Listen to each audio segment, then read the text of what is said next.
on commence par le début. Là, ça va bien, les gens sont heureux, ils magasinent, sont main dans la main, les yeux dans les yeux. Mais il faut déjà penser, c'est comme une association en affaires. C'est quand tout va bien qu'il faut prévoir pour que si ça va mal un jour, de bien faire nos documents. Alors, l'important, c'est que d'en parler au départ, quand même le projet est embryonnaire puis qu'on commence, de tout de suite voir comment est-ce qu'on voudrait que ça se passe si un jour on devait vendre puis que l'harmonie n'est plus là. Alors, une chose importante, c'est de savoir que ça peut déjà se prévoir chez le notaire. Quand on achète une propriété, pas idéalement, excuse-moi, on est censé aller 2 fois chez le notaire. La première fois, ça va être pour signer l'acte de prêt, puis la deuxième fois, ça sera pour l'acte de vente. Alors, à notre premier rendez-vous chez le notaire, on peut déjà parler avec le notaire pour dire comment est-ce qu'on voudrait que nos documents soient organisés. Puis malheureusement, souvent, dans le contexte de l'immobilier où tout va rapidement, c'est pas tout le monde qui est au courant que ça peut déjà se prévoir.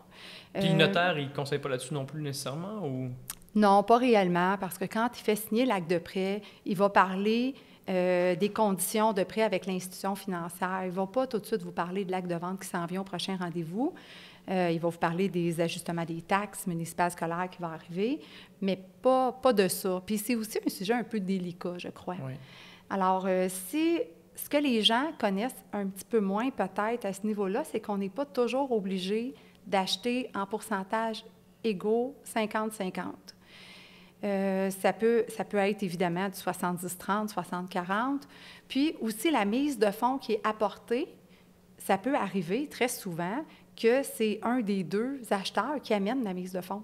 Alors déjà, dans le document, on peut prévoir avec le notaire que s'il y a revente un jour, puis on peut revendre en harmonie ou revendre en cas de séparation, mais il faut déjà prévoir la mise de fonds, la personne qui l'a apportée va être retournée à qui?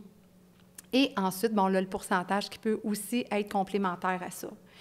C'est sûr que si les gens achètent, puis ça, c'est déjà prévu, il me semble que ça peut même enlever un stress, peut-être inconscient, aux acheteurs quand un avait donné beaucoup plus de mise de fonds que l'autre. Tu sais, étant donné que c'est établi, bon, bien, c'est un stress de moins. Fait que ça pourrait être intéressant.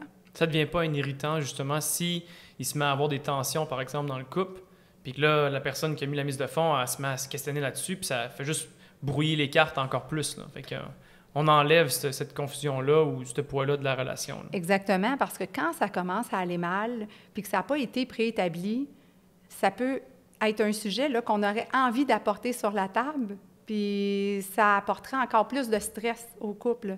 Oui. Tandis que si c'est déjà établi, on n'a pas à en parler.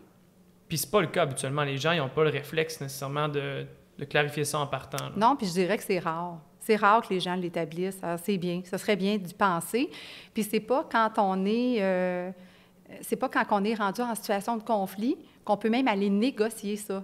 Parce que des fois, c'est une négociation, puis il ne faut pas oublier que ça peut même arriver, quand je dis que la mise de fonds, elle n'est pas toujours à 50 50 c'est que souvent, ça va être même le parent d'un des 2 acheteurs qui va même apporter un apport à la mise de fonds.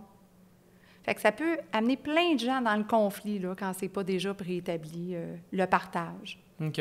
Fait que l'achat en couple, ce qui est important de retenir, c'est de prévoir pour le pire, si on veut. Là. Exactement. Bien, au niveau financier, oui, ce serait bien de le prévoir. Oui.